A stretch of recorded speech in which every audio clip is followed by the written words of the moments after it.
Hey everyone, welcome back to my new horror story time. And आज 4th day है। मैं 4 story आप लोगों के साथ शेयर करूंगा। आप लोगों को पता है कि मैंने एक चैलेंज करा है 10 डेज 10 हॉरर स्टोरीज़ का। तो थोड़ा सा सपोर्ट करना, चैनल को ज़्यादा से ज़्यादा लाइक करना। टारगेट है हमारा 30 के सब्सक्राइबर्स का। By the end of this challenge हमें 30 के सब्सक्राइबर्स को अचीव करना है।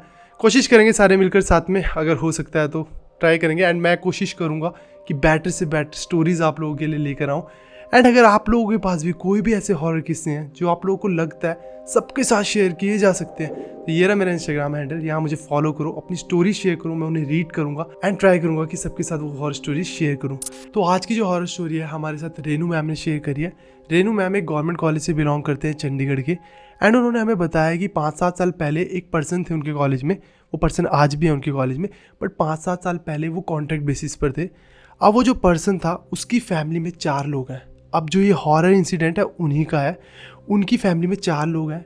वो अंकल, उनके वाइफ और उनके 2 बच्चे। एक बेटी थी उनकी 7 साल की और एक उनका बेटा था 5 साल का।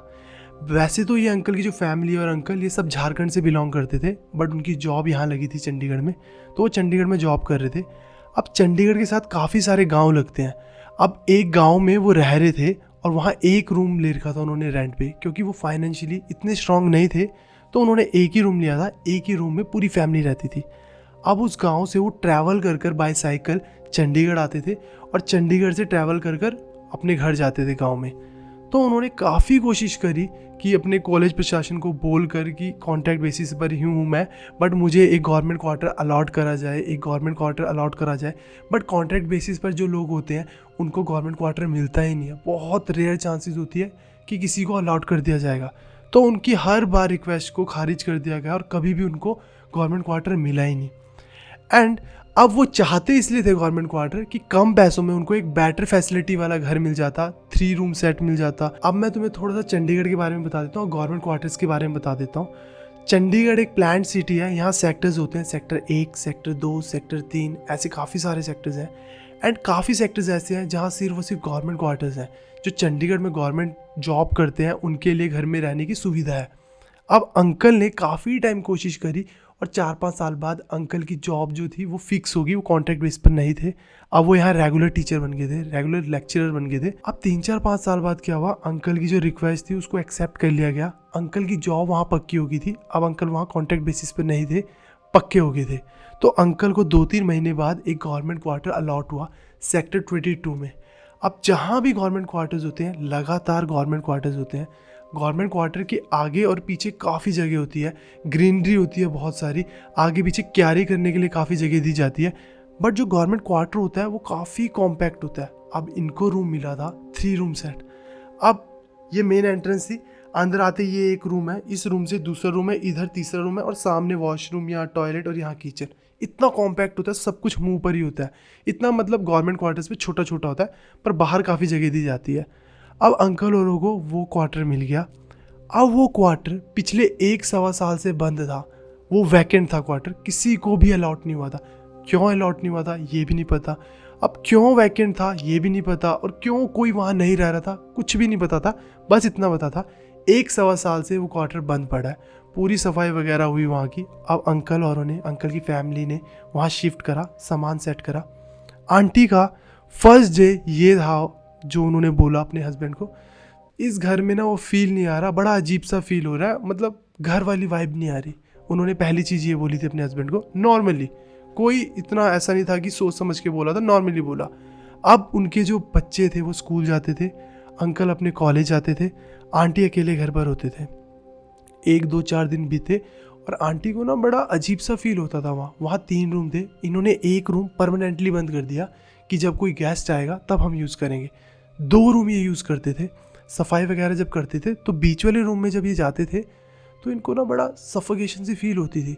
ऐसा फील होता था ना कि जैसे सांस नहीं आ रही, सांस लेने में दिक्कत हो रही है। बहुत सारे लोग हैं इस रूम में, घुटन होती थी।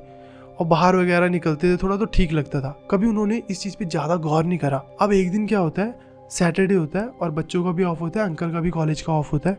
अंकल बाहर लॉन में बैठे हुए हैं, बच्चे भी बाहर खेल रहे हैं अपना, और आंटी ना बगल में बैठी हुई है रूम में। आंटी को आवाज़ आती है कि बाथरूम में नल का खुला हुआ है और काफ़ी देर से खुला हुआ है, 3-4 मिनट से। आंटी बच्चों का नाम लेते हैं और चीखते हैं, बच्चों का नाम लेके कि बंद करो, टैंकी खाली हो जाएगी, क्या कर रहे हो, जल्दी जाके बंद करो। एक बार बोलते हैं, 2 बार बोलते हैं, 3 बार बोलते हैं, पर कोई रिस्पॉन्स नहीं आता। आंटी गुस्से में बाहर आते हैं और बाथरूम देखते हैं, बाथरूम में तो कोई भी नहीं है और पूरा बाथरूम सूखा पड़ा है, बाल्टी भी खाली पड़ी है। तो आवाज़ कहाँ से आ रही थी? तो आंटी ये कह के अपने आप को मना लेती है कि शायद बगल वालों के क्वार्टर में उन्होंने बाथरूम में खोला होगा नल का और आवाज़ मुझे आई है यहाँ पर। वो कह के निकल जाते हैं। अब नेक्स्ट डे उनके साथ क्या इंसिडेंट होता है, वो किचन में अपना खाना बना रहे हैं, अंकल और बच्चे जो है बाहर लॉन वगैरह में बैठे हुए। आंटी आवाज़ मारते हैं कि जल्दी नहा लो, क्योंकि नहाने की आवाज़ आ रही है, कॉन्टीन्यूस कोई नहा रहा है, जैसे बाल्टी है, कोई सर में लगातार मग डाल रहा है, अपने पानी डाल रहा है। आंटी बोल रहे हैं कि खाना खाने आ जाओ, जल्दी आ जाओ, खाना बन गया, ठंडा हो जाएगा। आंटी बाथरूम के पास आते हैं कि कोई रिस्पॉन्स नहीं दे रहा, वहाँ पर आकर बोल रहे हैं जल्दी बाहर आ जाओ, जल्दी बाहर आ जाओ, खाना ठंडा हो रहा है, खाना ठंडा हो रहा है। मेन डोर से बच्चे और अंकल एक साथ अंदर आते हैं। आंटी उस टाइम पे एकदम से हैरान हो जाते हैं, अगर ये तीनों बाहर से आ रहे हैं तो बाथरूम में कौन आ रहा है? एकदम से एकदम बेचैनी हो जाती है कि मतलब आवाज़ मुझे आ रही है, कुछ तो था, क्या है वो? आंटी दरवाजे को धक्का मारते हैं, अंदर कोई भी नहीं है, पूरा बाथरूम नीट एंड क्लीन जैसे साफ करा हुआ था, एक भी बूंद नहीं है पानी की, बाल्टी खाली है, मग भी खाली है।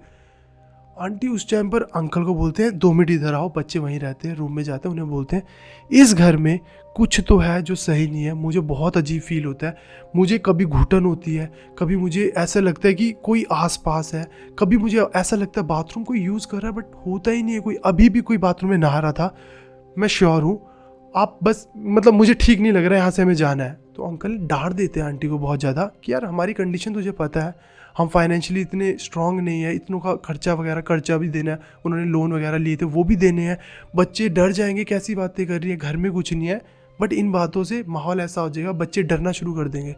आंटी थोड़ा सा चुप हो जाते हैं, ठीक है, 1-2 दिन और बीतते हैं। आंटी किचन में खाना बना रहे होते हैं एक दिन, और अंकल वगैरह का टिफ़िन वगैरह पैक करते हैं, बच्चों का टिफ़िन वगैरह पैक करते हैं, सब चले जाते हैं। आंटी अकेले किचन में खाना बना रहे हैं। आंटी को पूरा ऐसा फील होता है साइड वाली आँख से कि मेरे पीछे कोई खड़ा है और वो मूवमेंट कर रहा है, हिल रहा है, और आंटी बिल्कुल समझ जाते हैं कि हाँ शायद मेरा कोई रिलेटिव है या आस पड़ोस से कोई आंटी वगैरह आए हैं मिलने वगैरह, कुछ देने और डराने के लिए पीछे खड़े हैं। आंटी एकदम से पीछे घूमती है और आंटी देखते हैं कि जैसे मैं पीछे मुड़ी तो दरवाजे से कोई ऐसे गया। आंटी क्लियरली देखा आंटी ने कि दरवाजे से कोई ऐसे गया। अब किचन की साइड से जाते यहाँ पर वॉशरूम था, यहाँ पर बाथरूम था और इस साइड को एक रूम था, हल्की सी गैलरी सी थी। आंटी ने देखा यहाँ से कोई ऐसे गया। आंटी दौड़ते हुए यहाँ पर आए। आंटी जैसे ही यहाँ पर पहुँचे और अब रूम का आंटी को दिख रहा है, आंटी ने देखा बेड से कोई उठा, सरेआम ऐसे उठा और दौड़ता हुआ ऐसे हल्के हल्के हल्के, पर्दा है सामने, पर्दे के पीछे जाके छुप गया। आंटी ने क्लियरली देखा कि वहाँ पर पहुँचते कि मेरे पहुँचते कोई उठा है और पर्दे के पीछे जाके छुपा है। अब आंटी आराम आराम से जा रहे हैं कि उनको ऐसा नहीं पता कि मैंने देख लिया, मैं उन्हीं को डरा दूंगी। आंटी हल्के हल्के पैर उठाते हुए जा रहे हैं, एकदम से पर्दा खोलते हैं और हाँ करते हैं। सामने देखा पूरी दीवार खाली है और वो एकदम हैरान हो गए कि मैं सामने खड़ी थी दरवाजे के, मैंने देखा कि यहाँ से उठ के सिर्फ इस पर्दे के पीछे कोई गया, ना हिला ना कुछ, और मेरी एज का कोई था, मेरी हाइट का कोई था, सूट पहना हुआ था और पर्दे के पीछे कोई नहीं। वो मतलब एकदम से शिवर करना शुरू करते, डर जाते, एकदम से कमरे से बाहर दौड़ते हैं, मेन जो डोर था उनका उसको कुंडी लगाते और बाहर बैठ जाते हैं और आंटी वगैरह से बात कर रहे हैं बाहर, और किसी को बताया नहीं घर में क्या हुआ, बस डरे हुए हैं। बच्चे आए, उनको खाना पीना खिलाया, उनके साथ बैठे हुए हैं। जैसे ही हस्बैंड आते हैं उनको बोलते हैं इस घर में कुछ गलत है, मैं जब से यहाँ आई हूँ मुझे घुटन होती है और मैंने आज किचन में किसी को देखा, वो रूम में दौड़ा हमारे, और जब मैं रूम में गई तो बेड से उठ के कोई पर्दे के पीछे गई, कोई लड़की कोई औरत थी, और जब पर्दा हटाया वहाँ कोई भी नहीं था और मैं नहीं रह सकती हूँ, मेरे को ऐसा डर लग रहा है, मैं मर जाऊँगी, मुझे ऐसे घबराहट हो रही है। उन्होंने ऐसा कहा कि मैं नहीं जा सकती। अब अंकल भी ऐसे हो गए कि यार इतना कोई बोल रहा है, कुछ तो होगा, बच्चों का सवाल है, मेरी वाइफ का सवाल है। एक अंकल बोलते हैं एक काम करते हैं, हम लोगों से क्रॉस वेरीफाई करते हैं आस पड़ोस में कि क्या हो रहा है, ये सबके साथ हो रहा है, हमारे साथ हो रहा है। तो वो शाम को वॉक करने जाते हैं। अब अंकल थोड़ा पार्क में वॉक कर रहे होते हैं, बच्चे खेल रहे होते हैं, आंटी एक ग्रुप के साथ बात कर रही होती है, कोई रैंडम आंटियों का ग्रुप बैठा होता है वहाँ लोकल, उनके साथ बैठकर बात कर रहे हैं कि हम यहाँ न्यू आए हैं, वहाँ शिफ्ट हो रखे हैं वहाँ वाले क्वार्टर में। अब जैसे ही वो बताते हैं हम वहाँ वाले क्वार्टर में शिफ्ट हुए हैं, वो आंटी का जो ग्रुप था वो बोलते हैं एकदम से अचानक कि वहाँ सब कुछ ठीक चल रहा है, आप लोगों को कोई दिक्कत तो नहीं हो रही, अच्छा है सब कुछ।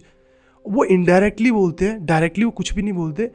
और आंटी बोलती है हाँ सब कुछ ठीक चल रहा है, और काफ़ी देर बात करने के बाद वो बोल देते हैं कि कुछ बहुत अजीब हो रहा है, मतलब थोड़ा मुझे घुटन होती है, और मेरे को ऐसा कुछ लगा कि कोई औरत थी हमारे घर के अंदर, पर एक्चुअल में नहीं थी, मुझे वहम हुआ है क्या हुआ है।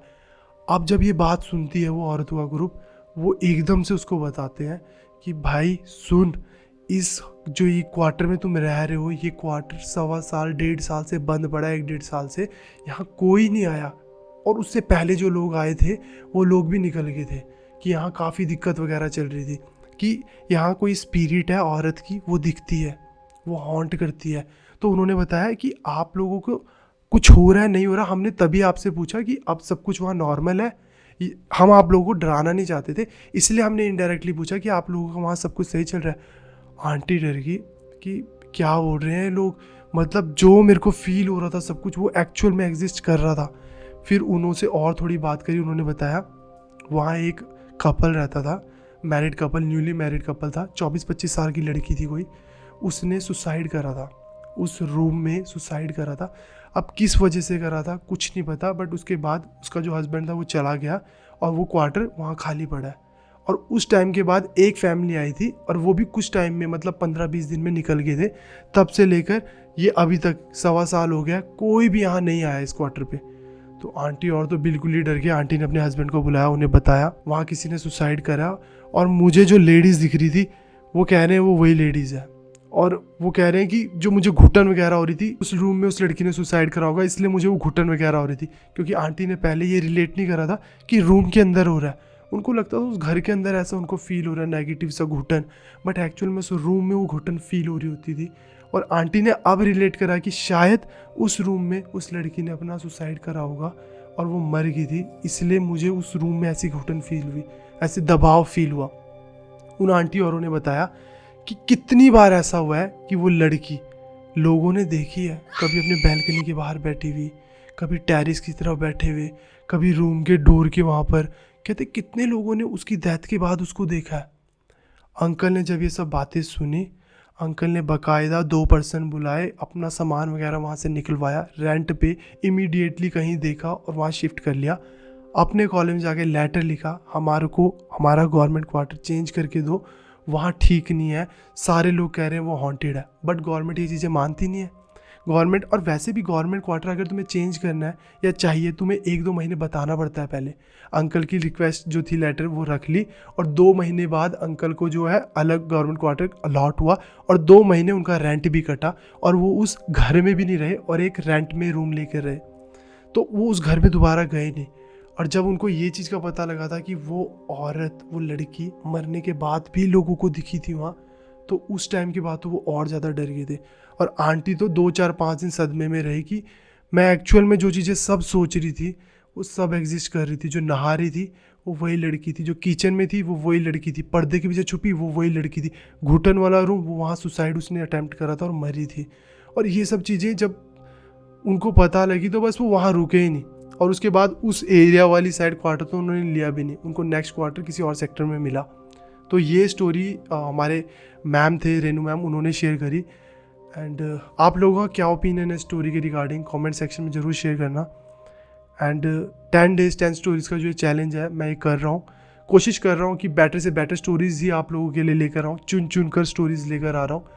एंड अगर आप लोगों को पसंद आ रही है तो यार चैनल को सब्सक्राइब जरूर करना। 30K का हमारा टारगेट है सब्सक्राइबर्स का, कि ये चैलेंज ख़त्म होने से पहले हम अचीव करेंगे, कोशिश करते कि अचीव करें, तो थोड़ा सा सपोर्ट करना। बस इस हॉरर स्टोरी टाइम के लिए बस इतना ही। एंड आई होप तुम सबको पसंद आया होगा। तो मिलते हैं नेक्स्ट हॉरर स्टोरी टाइम में कल, तब तक के लिए बाय बाय, टेक केयर।